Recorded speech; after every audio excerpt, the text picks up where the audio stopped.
What's going on, guys? Thanks for tuning in to another episode of the Red and Gold Standard Podcast.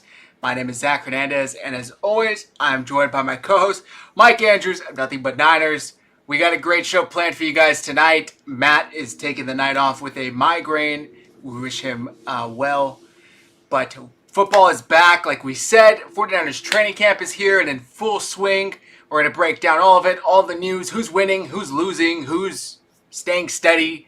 We're going to get into all of it. Before I toss it over to Mike, if you're watching on X, make sure you hit like and repost the post. If you're watching on YouTube, make sure you hit like and subscribe to not only 49ersHive, but Nothing But Niners. Both channels are below us on the little graphics. We really appreciate the support. Now that I got that out of the way, Mike, how you doing? All is well, man. I'm happy to be here. Happy to have another day of discussing 49ers football, and we are so close to seeing them actually take the field, man. I'm getting really excited. Maybe not as excited as you are, but I am excited for tomorrow as well. So I'm doing good, man. Had a decent night of bowling tonight, and just ready to sit back and relax. Yeah, man, it's awesome. I'm hyped. Hall of Fame game is tomorrow. Football is officially back. I say this, but by like mid halftime, I'm gonna be like, this one's kind of shit.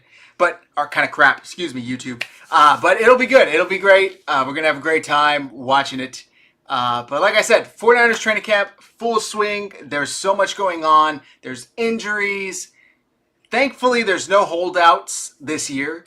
But everything is going on. So what has been your main takeaway, Mike? I know we have a couple of stories to get to, a couple of reports to get to, but just generally through 1.5 weeks of training camp, what is your main takeaway so far? Yeah, I think my main takeaway is the quarterbacks all seem to be decent, right? We thought that there might be a little bit of a disadvantage once the pads came on. Doesn't necessarily seem to be the case. Even Robert Saleh came out and said that he was very disappointed with the first day of padded practice for the defense. So that kind of surprised me. I thought the defense would be like ripping and roaring to get out there and be able to make some contact, you know.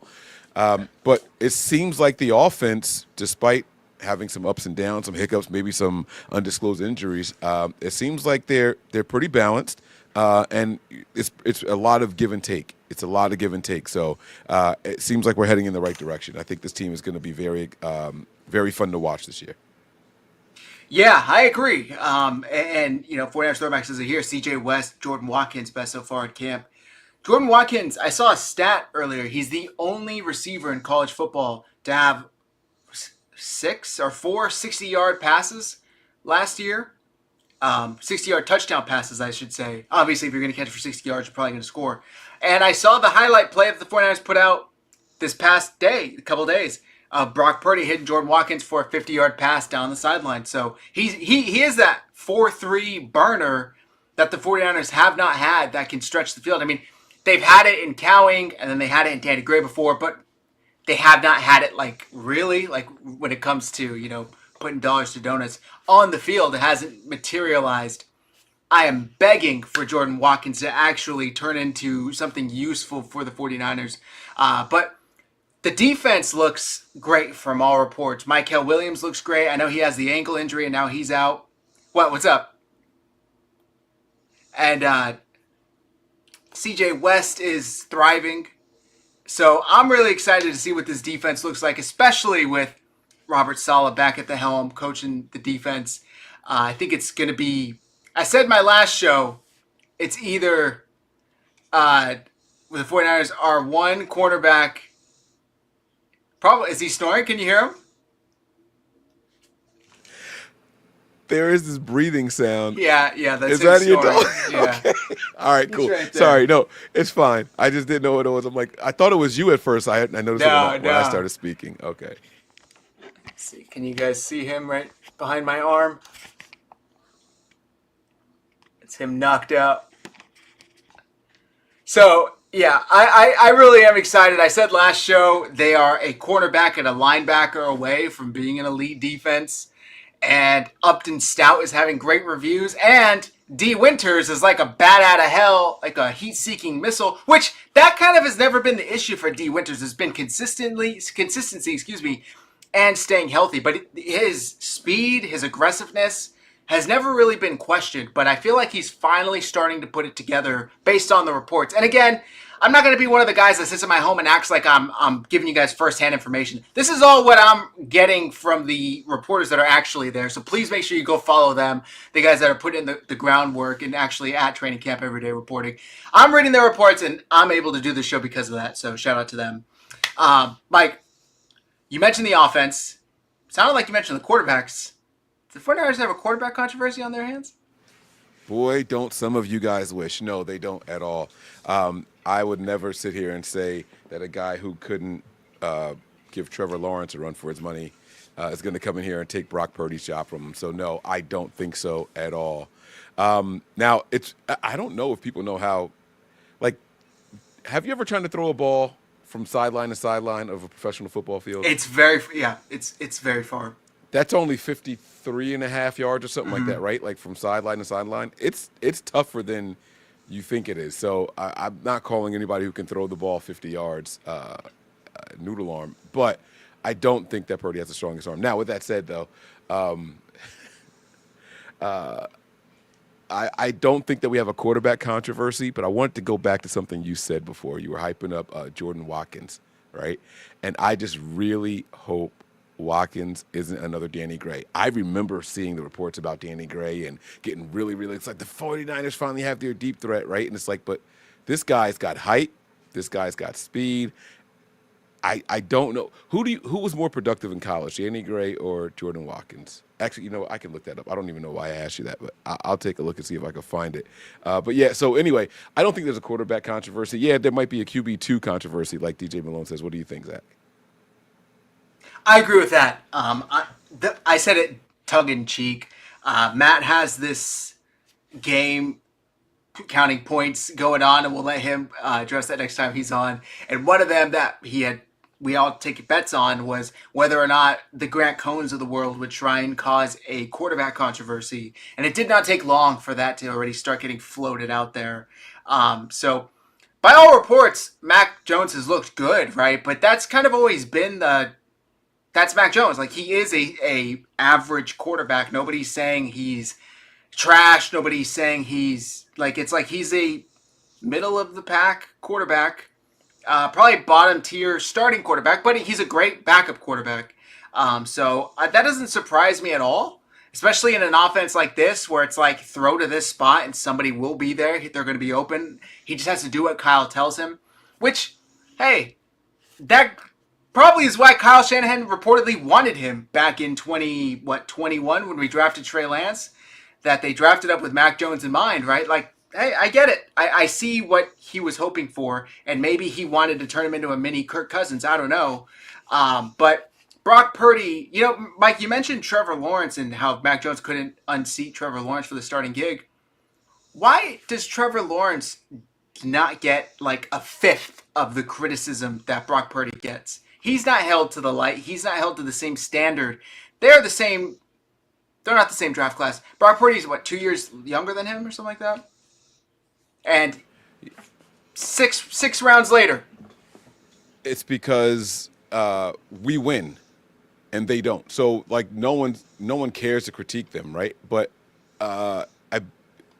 Trevor Lawrence is like, I think that if people thought that they were a good team, I think that people would have a lot of criticisms for him. So what happens is negativity sells. And if the Niners are good, if they're dominant, if they're going to, 3 NFC championship games in a 4 or 5 year span, right? All of a sudden it's like, okay, like, why aren't they ever going to get there? And that becomes a forced talking point on all platforms, right? I'm talking ESPN, I'm talking NFL Network, and content creators also, right? It's like, well, what's holding the Niners back? How do they get over the hump? And then it's going to be, well, that quarterback over there, they've got what do they call them? The Avengers around them, right? The quarterback is the guy that's holding them back. Yeah. If the Jaguars were good, people would start highlighting that, hey, I don't know if they're going to get there with a guy like Trevor Lawrence. Like that would be the talking point at that point. But because they're not good, no one gives a shit. Bad teams are bad teams, and no one talks about them. I mean, even after Purdy got his extension, he's still getting paid less than Trevor Lawrence, right? Is my memory still right? Yeah, so that's insane, the fact that he's held to a lower standard than Brock Purdy, yet got paid more. does not get criticized nearly anywhere close to what Brock Purdy does. Rob says because the Jags aren't up to the standard. I agree. I agree, but it's just media hypocrisy at its finest because you would think it's the opposite around, right? That Brock Purdy was that Trevor Lawrence was the last overall pick and Brock Purdy was the first overall pick, and those are the standards they're holding these players to, but that's not the case at all. Also, I see Delvin Thomas. It would be wild if Jim Harbaugh takes time to develop Trey Lance and he turns out to be good. It would be wild, but let's all remember, Justin Herbert is the starting quarterback there. Like, once the season starts, there are maybe 2 snaps a week that the backup gets because all of it goes to the starter. So unless Justin Herbert were to get injured, I really don't see it happening. Trey Lance is signed there competing for the backup gig. I'm still rooting for the kid, even though he has me blocked on X. I still think, please, do your best. You know that? He has an X account? He has the Trey Lance 09 or whatever. I don't think he uses it, but... And you still managed to get blocked? Well, he used to use it. I think prior to when his career with the Niners fell apart, right? And I found out I was blocked when he got traded, and I tweeted, like, best of luck, Trey Lance, and I tagged him, like, hope whatever, do well with whoever.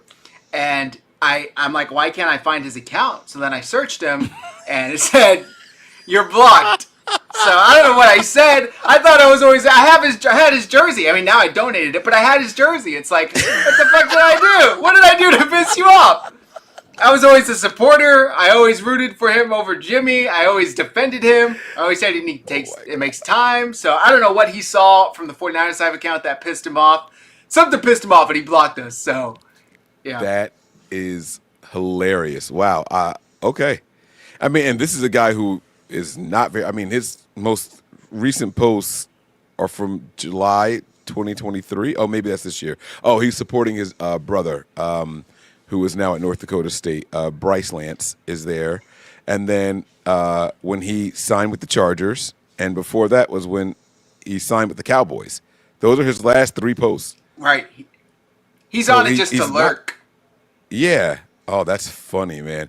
Wow. I wish there was a way to, like, hey, like, who's the most famous person that has me blocked? Like, is that a Grok question? I asked Grok. It said that they couldn't tell me because that's private information. I'm like, oh, fuck off. Really? Yeah. That's he funny. could sense my hostility, right? Probably. That's hilarious, man. Yeah. Anyway, but who is he competing for the backup role with? Who's the third guy over there? God. I mean, previously it was that quarterback out of, like, TCU, but I actually don't know if he made the roster last year. Chargers. Depth QB. chart. Boom. So. Oh, Heineke's there. Oh, he's not even going to get the third position. I don't think he is the second. He's not going to get it.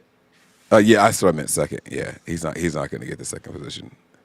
I don't know. Maybe Harbaugh and Roman see something and they like. I mean, I thought Colin Kaepernick looked bad when we had him as a rookie in preseason. I thought he looked bad the couple of snaps that he came in for Alex Smith. He was inaccurate. He seemed rushed, and I just was never ever confident in Colin Kaepernick. But they saw something in him, and once they made that switch, they never looked back. So I mean, right, wrong, or indifferent, it is what it is.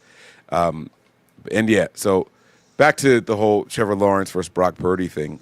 Trevor Lawrence is tied for the second highest average salary in the NFL for quarterbacks, and Trey Lance is tied for 4th, I guess, right? So 60 for Dak, 55 for Allen, Burrow, Lawrence, and Love. That's 2. 53. No, Trevor Lawrence. Trevor Lawrence, okay. Oh, I saw TL and probably said Trey Lance because that's what we were just talking about. My bad.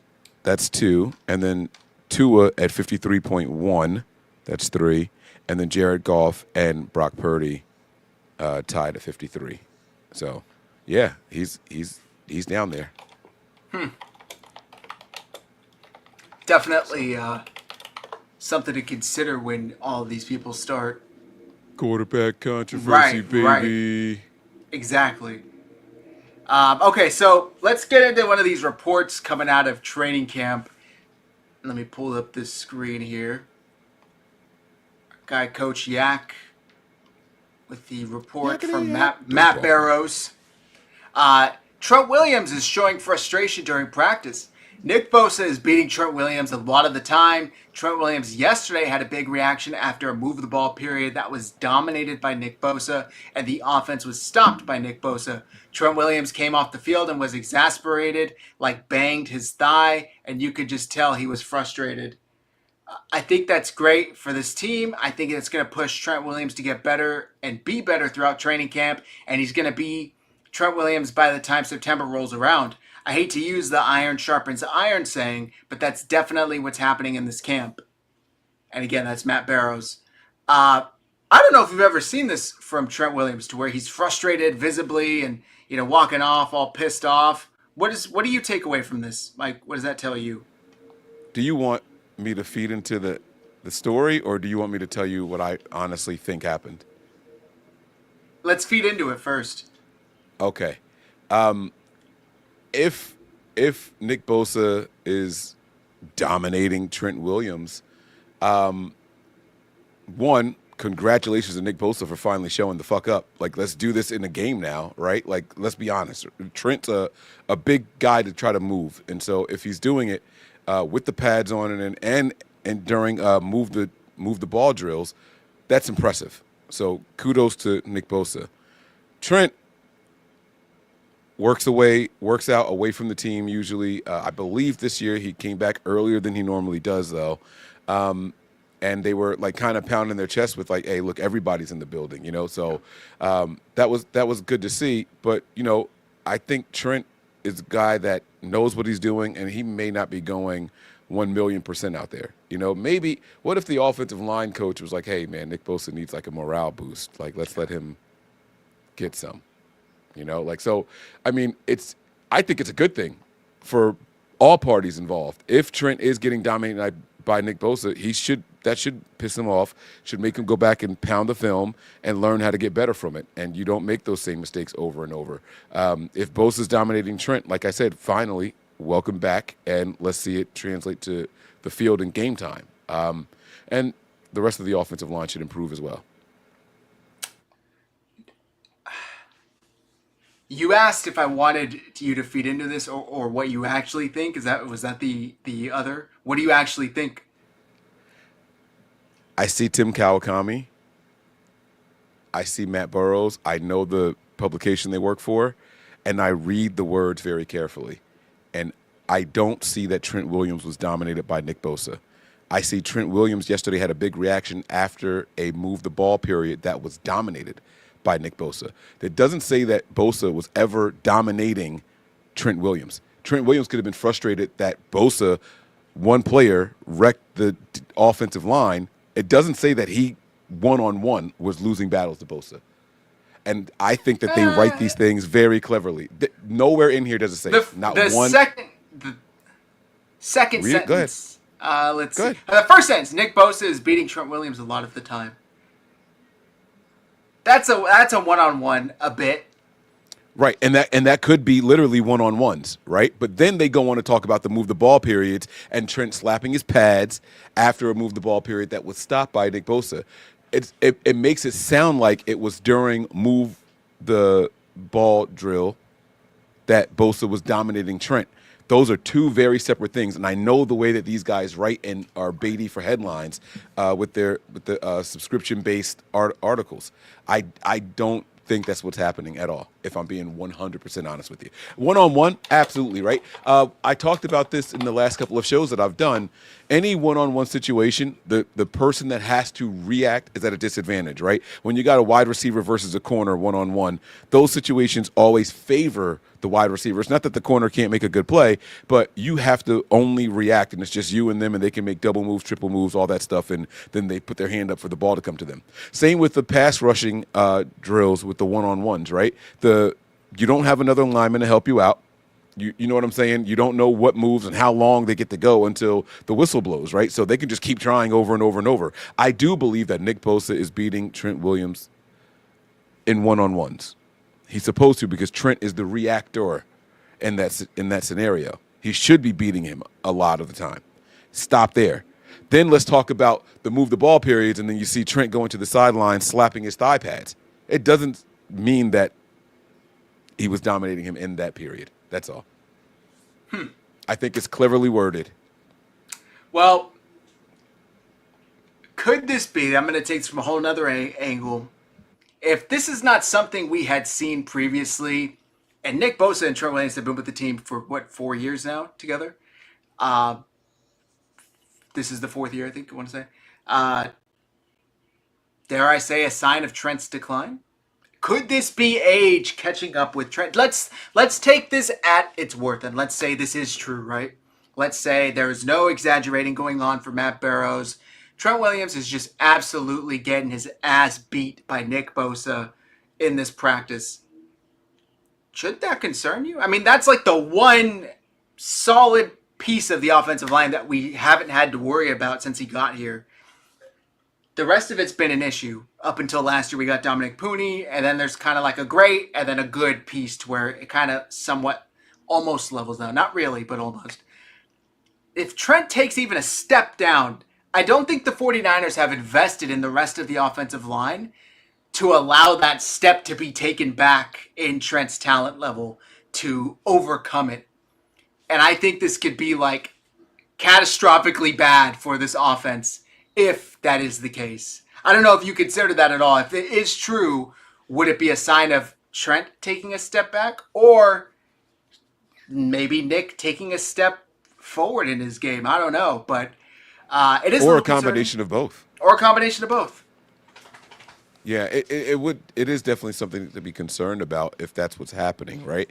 But we've seen Trent be a slow starter.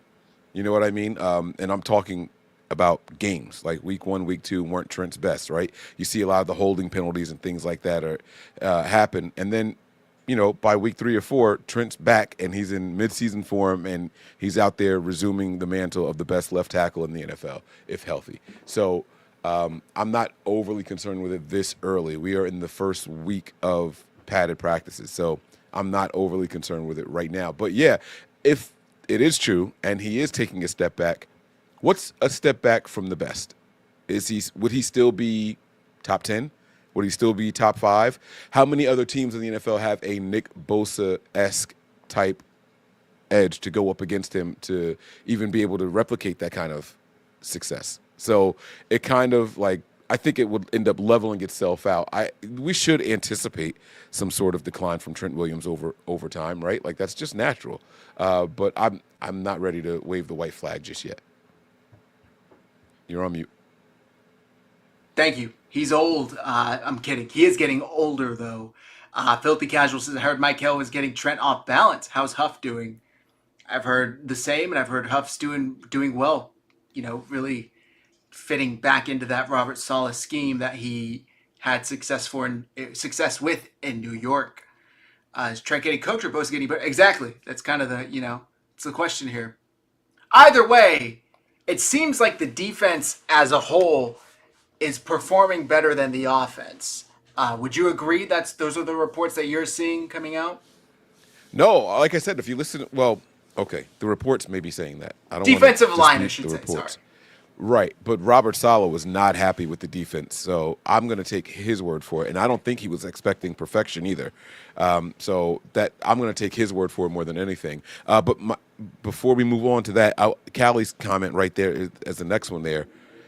When was the last time Trent was actually in pads and physical with someone? I think that's something that we really, really have to consider. He missed the last 5 games of the season, maybe more, right? Wasn't he out for a large portion of the end of the season last year? Don't even remember that. I blocked out last year so much. I don't even remember he was out, to be honest with you. I got you here. So Trent Williams game log based off of 2025. He played in 10 games.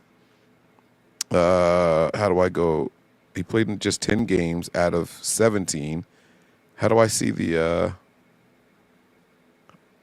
just that 1 year? 2024, left tackle, 10 games. Here we go. Yeah, he hasn't played football since week 11. So he missed the last half of the season. This is his first time back in pads. If Bosa can't get off right now, then Bosa's a problem. I'm going to flip this shit now. Yeah. Now I'm going to flip it. See, I shouldn't have looked this shit up. I shouldn't have looked this up. Now I'm going to flip it. If Bosa can't do anything with old man Trent coming in here at 37 years old, Bosa in the physical prime of his life, right? If you can't do anything with a guy who was in pads for the first time since November 17th of last year, then we're in more trouble on that defensive line than the other way around. Boom, bang, now what's up? Yeah. Look at Brandon trying to start some shit. Yeah. All right, that's it. So, no, absolutely. You know what? Now I'm happy that this report came out. That's good.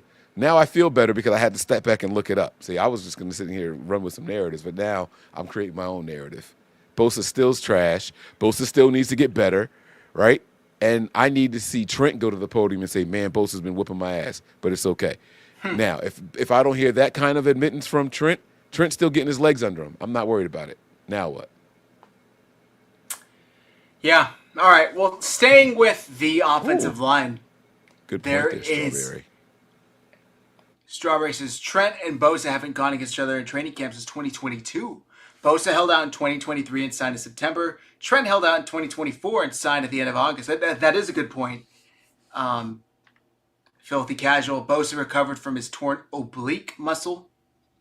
So, both healthy, both here. We have another report, quote, to talk about from the 49ers offensive line. Now, don't laugh. Colton McKivitz to Matt Mayoko. I'm going to be a Pro Bowler this year. I've told countless people I'm just putting it out there because that's going to hold me accountable and get me to where I want to go. If you don't fight for it, you won't get it. Mike, Pro Bowler, Colton McKivitz?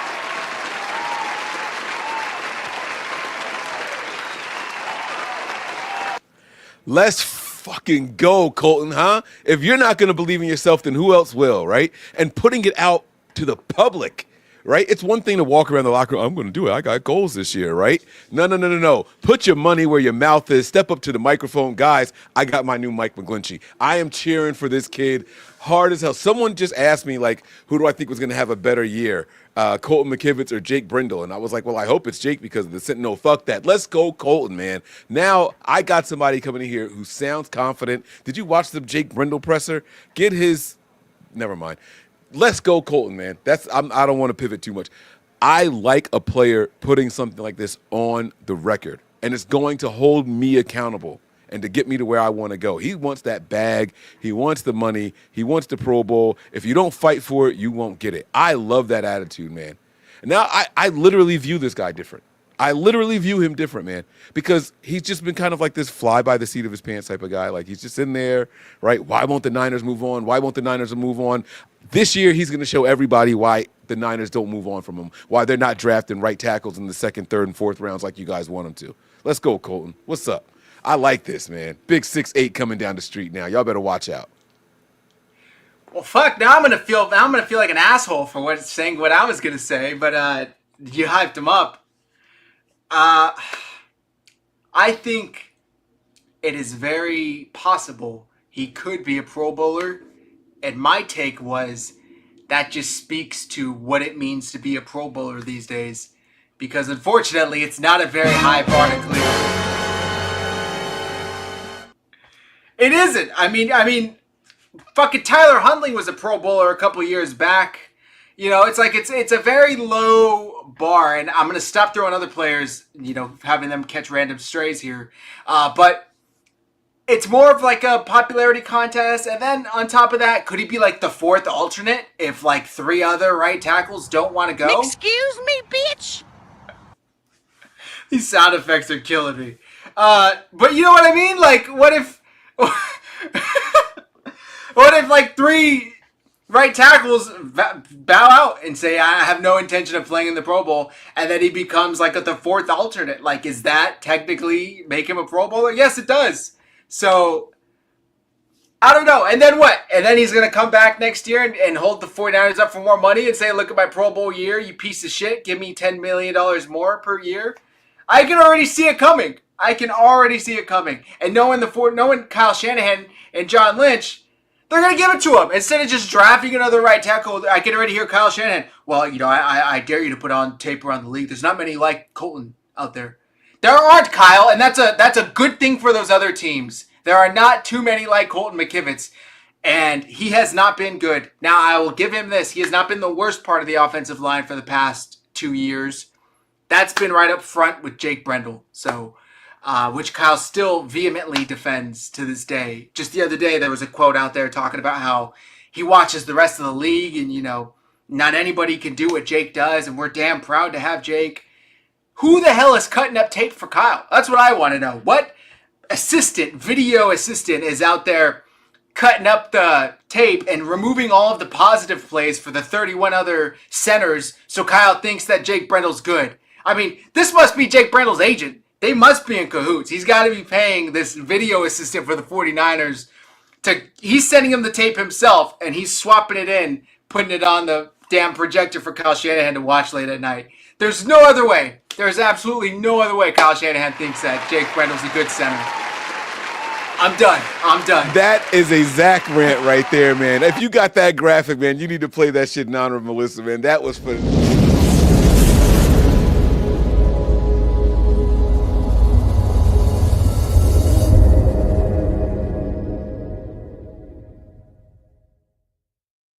My man said, who the fuck is cutting up the film and sending it to Kyle?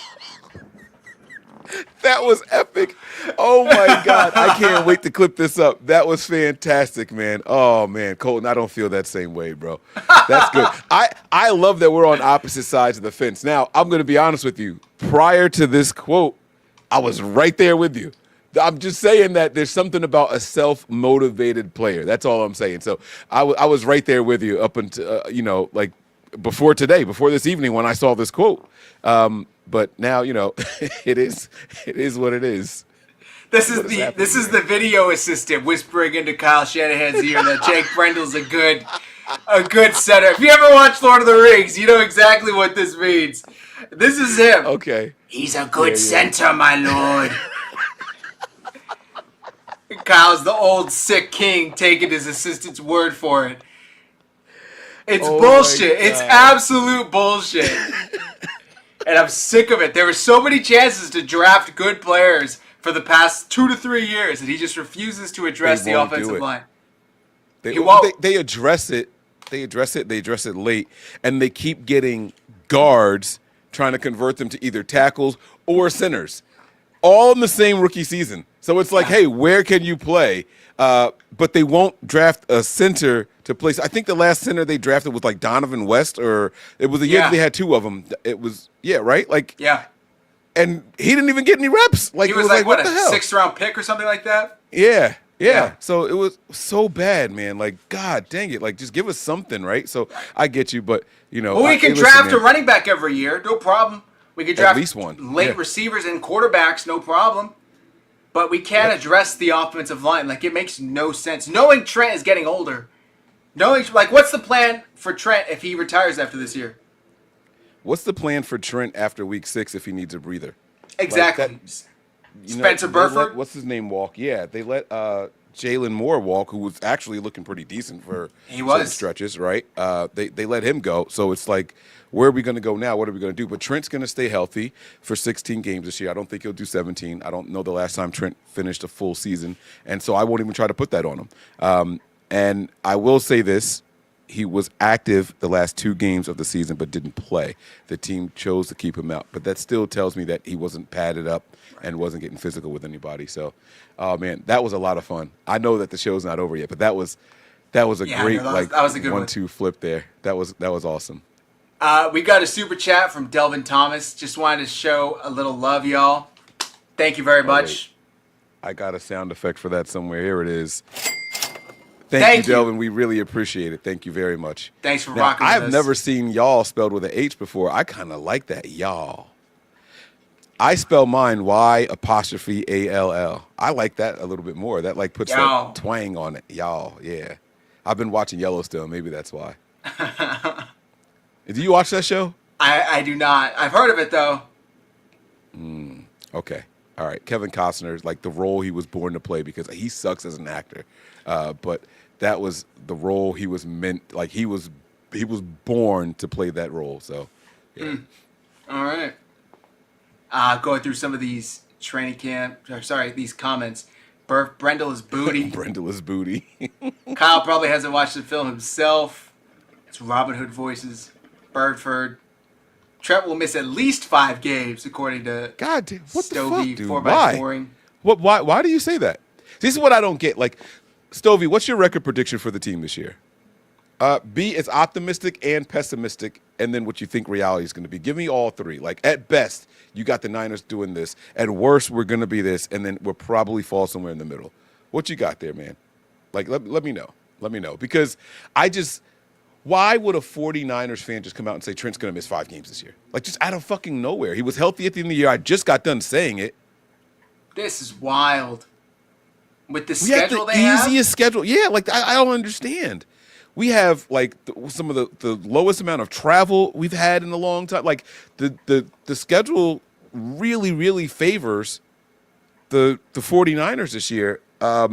The sleep or the games between, what is it? Rest, The plus net minus. rest. Yeah. Like, all of that favors the Niners this year heavily. I can't believe that's a 49er fan has, and maybe I've got literally rose gold colored glasses on, right? Like maybe that's what my problem is. I just don't see it unless Brock Purdy shits the bed. I'm not that worried about the offensive line. Believe it or not, I'm not that worried about wide receivers. I love that we have a healthy, mostly healthy running back room right now.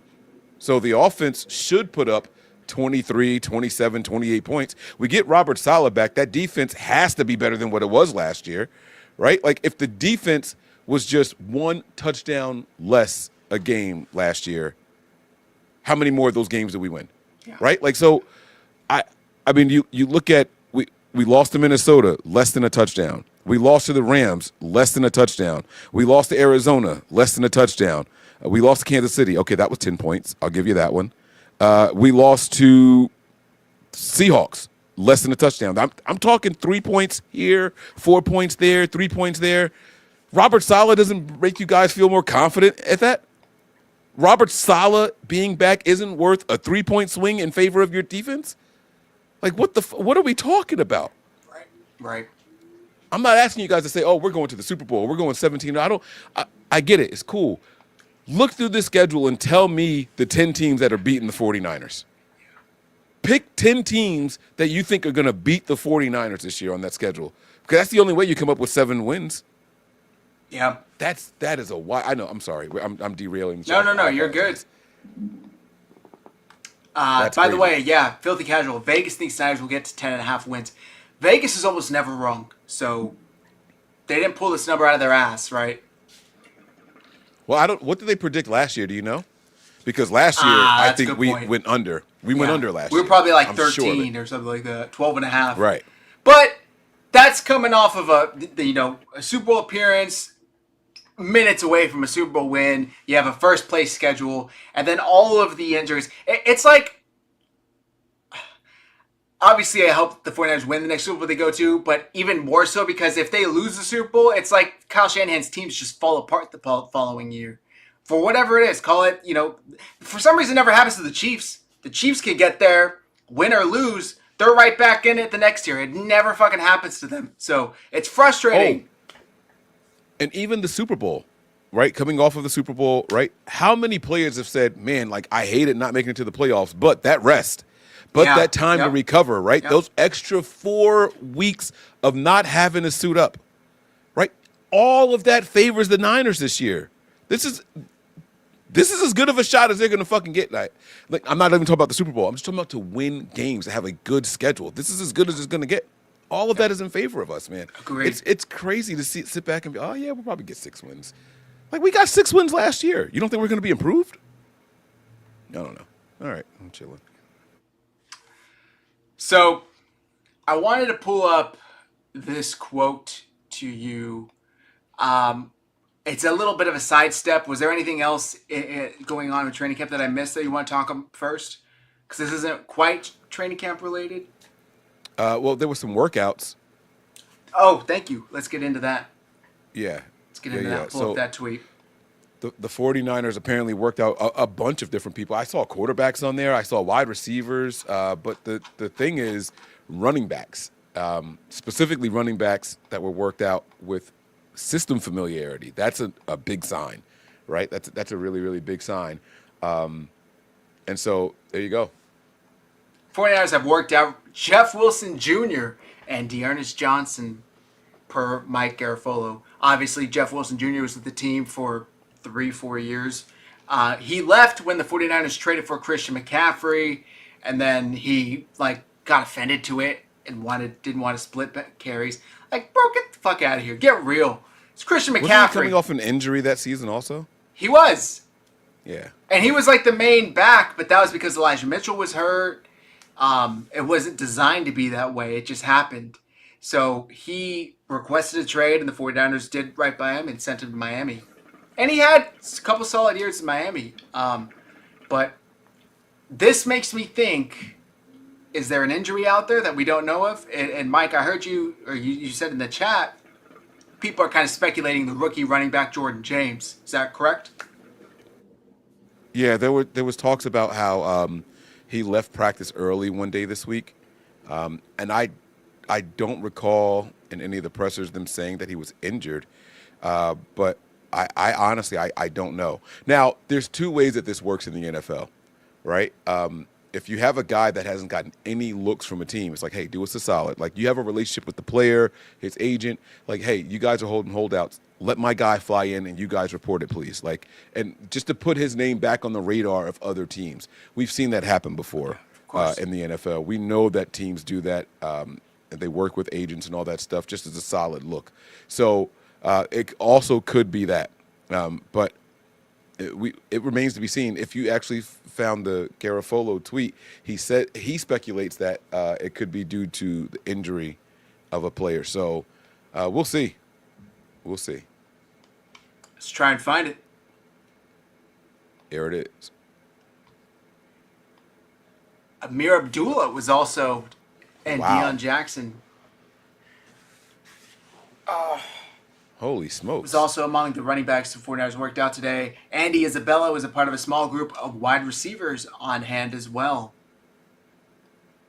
I swear that there was something else that he said could it be because of it. All right, maybe the post that I saw was speculating themselves, and so I take that back then.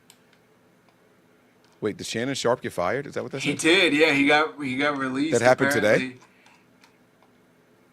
ESPN has cut ties with Shannon Sharp per Andrew you Marshman. Beat the case or settle and then get fired? That there was way too much public proof. Yeah, but why didn't they do it before? I wasn't saying that he it's didn't all tied up in fired. litigation. You can't do it at then. You have to wait for it to come to a conclusion. He was placed on leave anyway, wasn't he? It's not like he was on these shows in the meantime. Yeah. All right, I guess that's true. So settle or pay, or like lose your case, you lose your job. The only way for you to keep your job or come back is if you flat out win the case. Yeah, I mean, you prove your name. Wow, that's tough. Okay. Yeah. All right. So anyway, back to the running back. We got a little sidetracked. No, it's good. I saw that too, and I was like, what? Does that concern you? I mean, we're sitting here, we're not even in August yet. It's July 30th, and we're worried about injuries. But if they were to bring in a running back, is that the end of the world? Are you concerned? I saw the chat, saying they wish they didn't waive Izzy Abanikanda. Apparently, he got claimed by the Rams. What do you think's going on here? Yeah, no, I'm not overly concerned. So when you step back and think about it, right, we're going into preseason game 1, and if you guys have watched 49ers football as long as we have, if there's no quarterback competition, they're pretty much running the ball 3 out of 4 plays in the second half of every preseason game. They just want to get out there as healthy as possible, and they have a healthy rotation of backs. So this tells me a lot of things. One, we're not using Christian McCaffrey and Isaac Garindo a ton in preseason. We know what these guys are, what they can do in our system. Two, there's no quarterback controversy. So we're going to be running the ball a lot. We got to get some backs in here to get those carries, especially if there's a slight ding or a nick to one of the players that we drafted. That guy that's drafted, we have invested in. So we can sign someone off the streets, protect the investment, and not have him make himself any worse. So they plan on running the ball a lot. Guys, if you're looking for a high scoring, unless the opposing team can't stop the run, don't expect the Niners to win or come out and look good offensively in this first preseason game.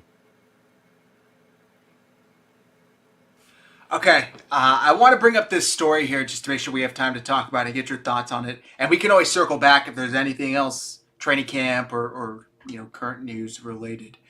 But this came out now. Who is he with now? The Athletic. I do have an Athletic account. But let's just get to this quote, right? This is Mike Silver, Charvarius Ward. He said, "I was hurt when I realized I wasn't getting a contract extension or even an offer for an extension. So I wasn't motivated, like from OTAs all the way through camp. I was kind of pissed off. I knew when the season started, it was a wrap for me in the Bay."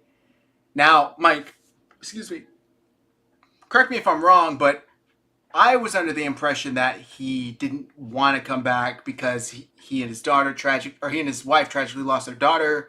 It was hard for her to be in the state of California. Therefore, the writing was almost on the wall the whole time that he wasn't coming back. Now we're hearing that the Niners made it very clear they weren't going to offer him an extension, and therefore he wasn't motivated or happy. And could we see it in his play a bit? Yeah, I'm not going to lie. It was kind of like, did he take a step back? Like, what's going on here? What's your take on this quote?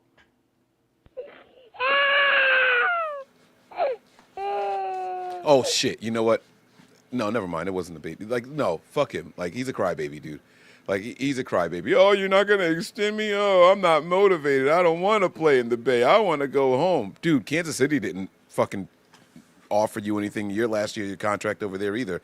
I did a show with Wayne on this earlier today at 4, so I'm not going to open it up and rehash the whole thing, but if you guys want to, check it out on Wayne Breezy's channel over there, today's episode of the BAM Show. But like this is some like punk shit. Like, I was trashing his play for a while, right? And then we find out about the tragic loss of their daughter, and I came back and I apologized, like, oh my God, he's probably been dealing with like the sickness and all that stuff. And then we find out it was sudden, and then it was like, all right, but still, like, you don't want to hold that against anybody. Like, you kind of like forgive and forget, like you let it go, like, sorry for your loss, blah, blah, blah, blah, blah. Where did the reports come from that the Bay Area fans were just too mean to him and he couldn't, like, it was too like, did we just make that shit up as a sympathy story for him? Like, yeah. Honestly, or was there an actual report that said that somewhere? Like, that had to have come from somewhere because everyone was saying the same thing. Like, I think we felt so guilty for trashing his play. I'm talking about as content creators and, things of that nature, right? I think we felt so guilty for trashing his play. We just made the assumption, like, man, they were really hard on him. They were really hard on him early in the season for his play, and then he's got all this going on at home. Well, he didn't have all this going on at home until after it suddenly happened. So the play prior to that moment was the play, and then no one really talked shit about him afterwards. So it is what it is. Like, again, extremely sorry for his loss, and still completely heartbroken that he and his wife had to go through that. I wouldn't wish that on anyone. But that aside, fuck him as a player. Like, I have nothing positive to say. This is quitting on your team. You quit on the team and stayed on the field. Like, that's more of a liability than someone walking off the field, in my opinion. Like, you're not motivated. Just tell the team you don't want to play. Tell them you don't want to be here. Tell them to trade. Request a trade. Oh, you know why he couldn't request a trade? He had some cleanup surgery during the offseason. Value was extremely low.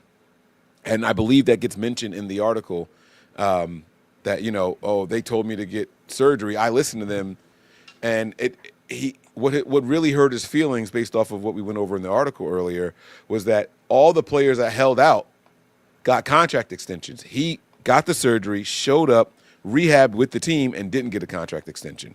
So he was really saying, like, oh, look at what they gave Brandon Ayuk. Look at what they did for Trent Williams. Look what they did for Nick Bosa and Christian McCaffrey and Debo. Like, they gave all these guys who didn't show up money.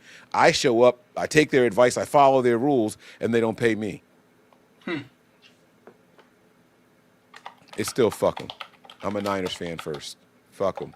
The player, not the man. I don't know the man. I'm strictly talking about the player.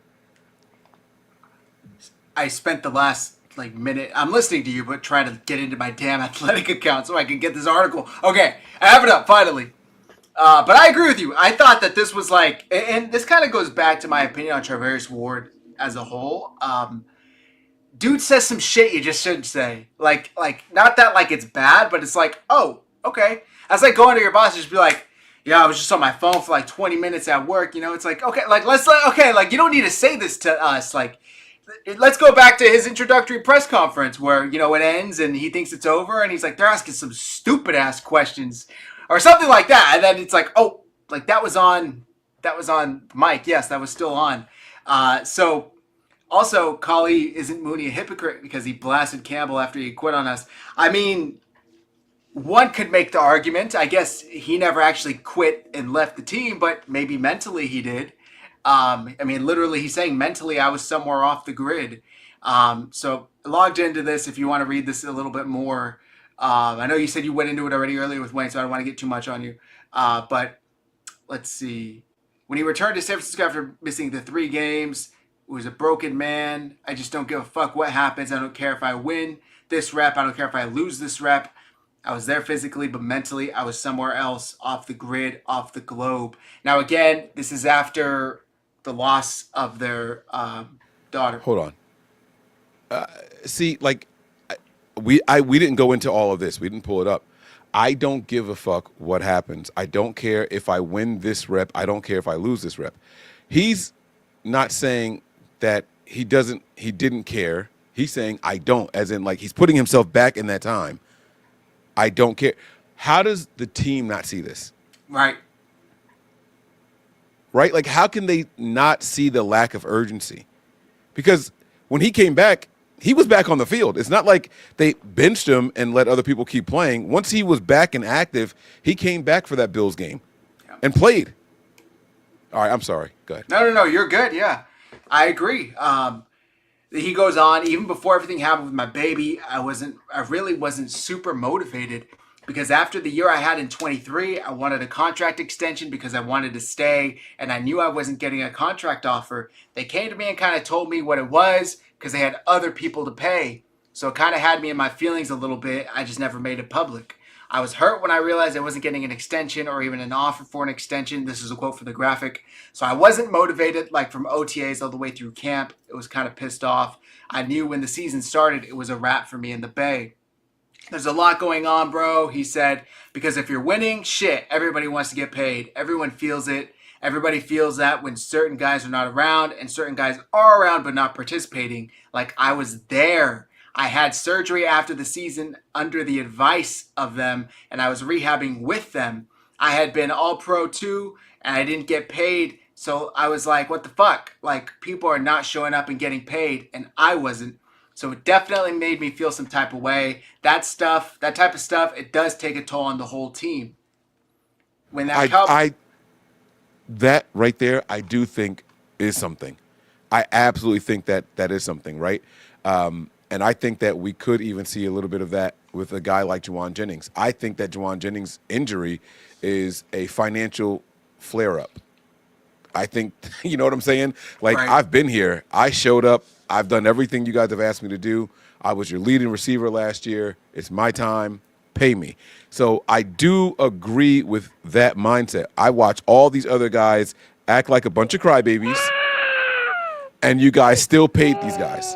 Where's our bag? What about the guys that did it the right way? The guys that showed up, showed out, and like he said, he was productive as well. So I do get that. I agree somewhat. I thought the writing had always been on the wall that Mooney was going to be one of the players that just did not fit into the budget moving forward. Once Brock Purdy needed to get paid, I feel like we had said on this show and said he's likely going to be a cap casualty, unfortunately. And it's not even like they cut him early. He was just a free agent and he left. Okay, finishing up these quotes here. They talk about after the Dallas game in October, when the Cowboys game came, I was like, okay, I'm going to start back balling, get back in my AP bag. I was covering good, playing hard, then boom. The next day, the personal situation happened, and it just made it 100 times worse. They kept it real all year. He's talking about Lynch and Shanahan. They never hit anything for me, so that's why I respect those guys. It's all love. Obviously, quarterback is way more important than a corner, and they got Demo. So, I mean, they drafted him, and he's younger than me. They probably like Demo a little bit better. He's a little more physical and aggressive than me. I can lock anybody down. Kyle and John, they want head busters. I mean, I'm not mad. He got what he deserved. All pros don't grow on trees, though. Oh, shut the fuck up, dude. Yeah. Stop it. He said I can lock anybody down. Does he think that we forgot the film? Like, does he think that we don't remember the games? Like, is that win or when you're not trying? Yeah, like, exactly. Like, dude, what are you talking about? Like, I remember him at the end of games. He was getting Mike McGlinchey type penalties, right? Like, third down, like, let's stop him here. Oh, holding, illegal contact, automatic first down. Like, dude, what the fuck? We saw that. And then what you read a couple paragraphs up, I was ready to get back into AP mode. He thought he can go all pro with the flip of a switch. Right. Get the fuck out of here. Like, You're lying to yourself, dude. You're lying to yourself. I can't wait for the game in December when we play them. I can't fucking wait. December 22nd. He better be healthy. Yeah, I'm glad you feel the same way, because I did see some people coming out saying, like, SMH, shame on the 49ers for doing wrong by this man. Like, I'm sorry. They paid him a ton of money, brought him in, and he played out his contract and he left. Like, if that's not as much of a handshake job well done, then I don't really know what else is. They didn't ask him to take a pay cut. Okay, would he rather if they insult him by offering him like an $8 million a year contract extension? Like, hey, we'll keep you. The right thing to do is, you're an all-pro. We can't afford you. We're not going to trade you and force you to go somewhere else and negotiate with them. Come over here, play out the year, show everyone that you're healthy from the surgery that you had, and take your all-pro status to the free agent market. Yes. We didn't cut you. We didn't release you. You know what I mean? We didn't do any of that shit. We let you play it out. You showed you had an opportunity to show everybody you were healthy. And now you can go get a bigger bag because you're back and you're healthy, and you do have that all-pro on there. Like, this is the corniest shit I've ever seen in my life. The team did right by him. Like you said, He was going to be a cap casualty, and he wasn't a cut. No.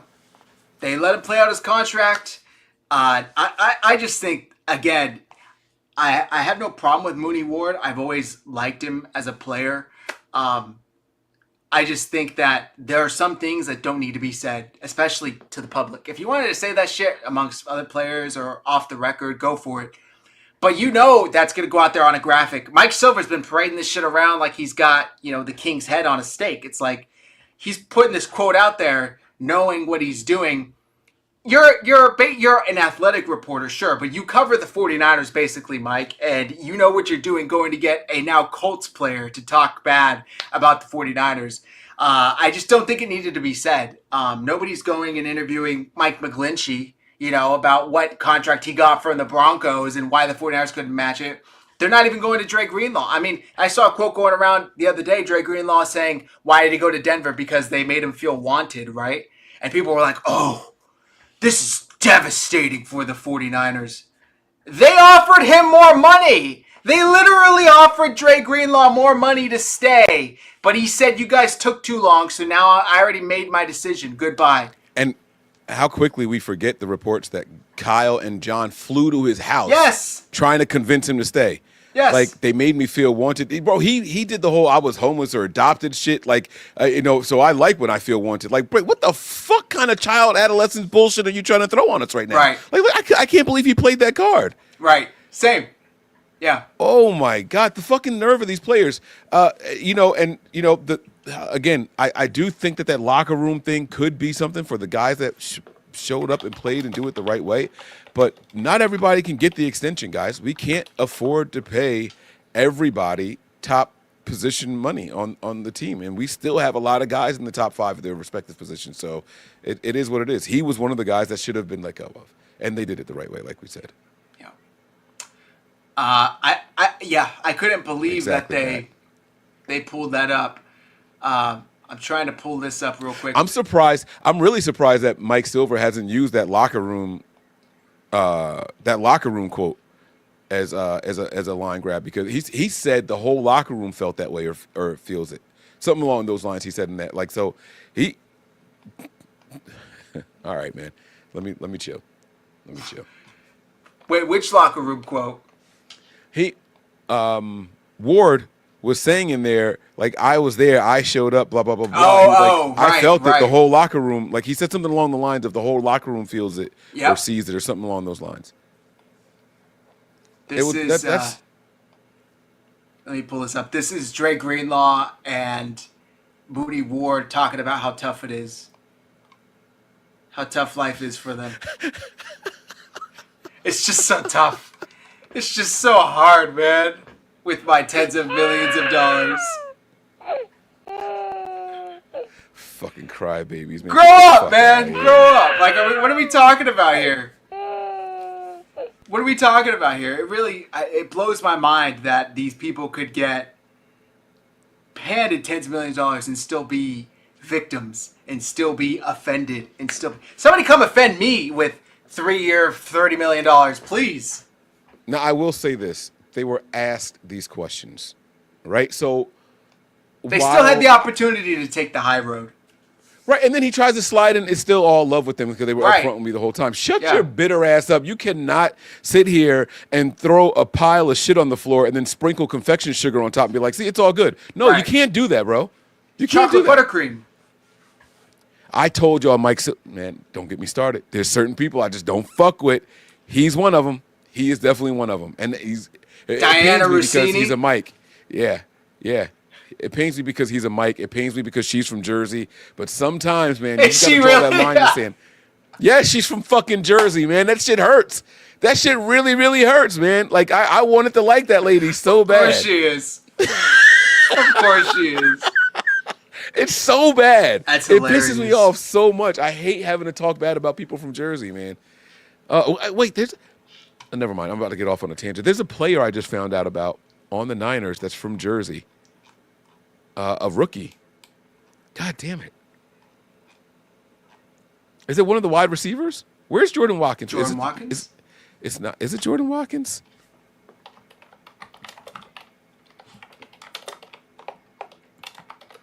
No, I don't think it's Jordan Watkins.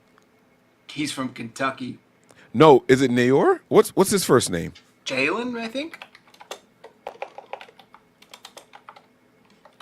I'm telling you, it's one of these rookie wide receivers.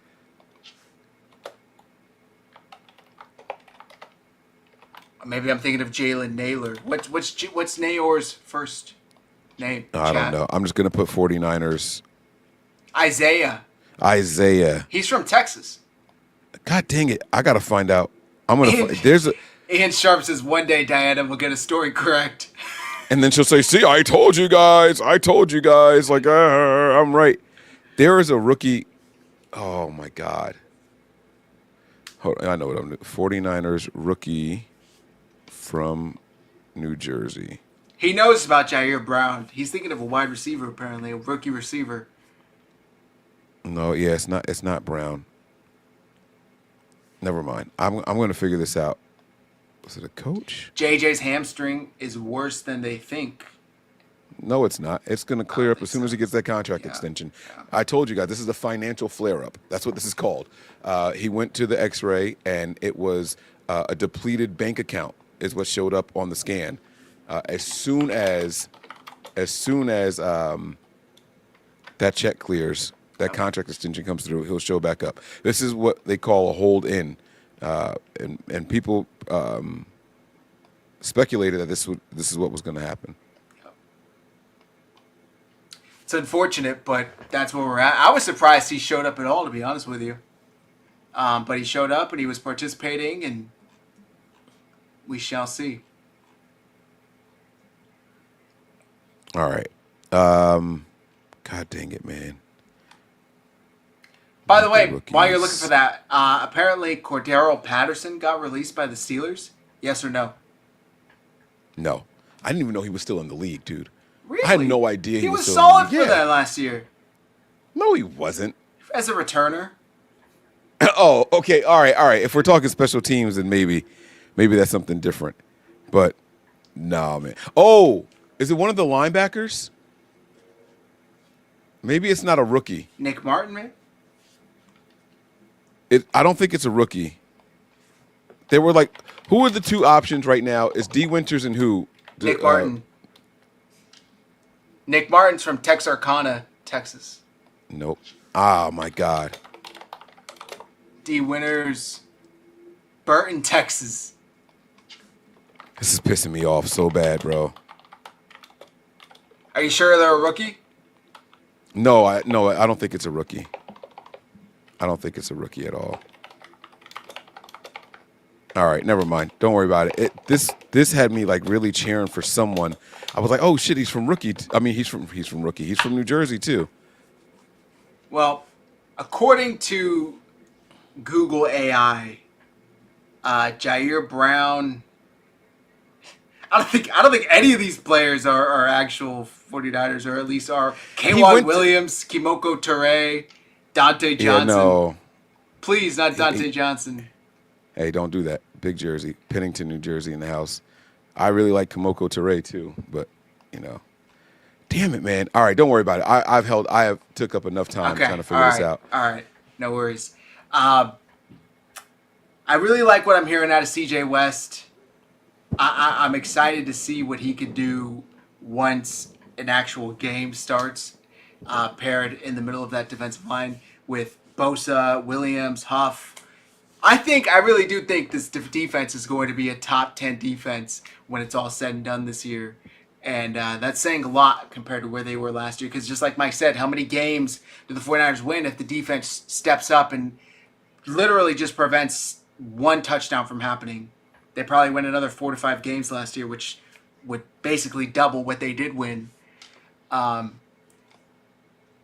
to see if there's anything else I had on the docket, but I really don't think I had anything else, Mike. Did you have anything else?